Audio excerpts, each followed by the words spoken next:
Hello, Fair Maine, and welcome now to Shout Out Wednesday. Post a comment or ask a question at soulgarden.tv in the Virgo viewing room, which, by the way, is the most popular viewing room out of all of our 12 zodiac signs. And I'll do my best to shout back or answer 1 week later. Well, looks like it's partly sunny and feeling somewhat social today for the virgins of the zodiac. The moon is the ruling planet of the day, and the moon is now in Cancer. So your emotional focus for the next 48 hours or so will be your social status, your circle of friends, your reputation out there. So if there's rumors out there, you may feel a little emotionally oversensitive in that regard. And since the moon is ruling the day, realize that our emotions tend to get away from us on these particular days. The universe is giving more weight to our emotions than awareness, logic, reason, or action, the other types of awarenesses. So be conscientious of that and realize this is one of those days where you might have to actually focus on staying on the light side of the moon versus the dark side of the moon. So for instance, maybe you're driving down the street feeling embarrassed that you drive a Pinto. Don't fall into that worry. Instead, emotionally light cast and visualize yourself in a Bentley. Put that energy into the creation of what you want, not the wishing of what you couldn't have.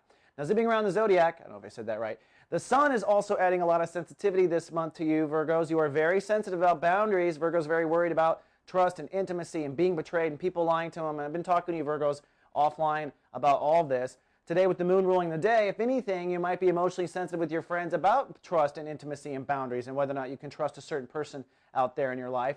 But probably the biggest poke of the day is Mars. Okay, I mean by poke, I mean antagonistic kind of energy. Remember yesterday I talked about Mars opposing Saturn now, which for you is between marriages and your ego, and where your ego stands up for yourself or doesn't stand up for yourself or how it represents yourself. And it's a balancing act. Well, Mars is showing that there's definitely going to be some antagonistic energy when it comes to a marriage or partnership or taking action for a better marriage or partnership. And that could be a best friend forever, by the way, if you want to add that moon in Cancer into your house of society.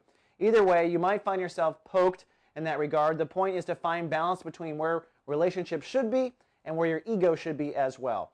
Then finally, for our shout out goes to Virgo named Matt, who actually had an interesting comment in the Virgo room talking about Virgos and their overanalyzing. He was saying something to the effect of, is it that we just need to accept the fact that we're Virgos and we overanalyze, or is it that we are just learning to accept ourselves who happen to all be Virgos? You know, that brings up a very interesting and deep, very Virgo-like conversation, Matt.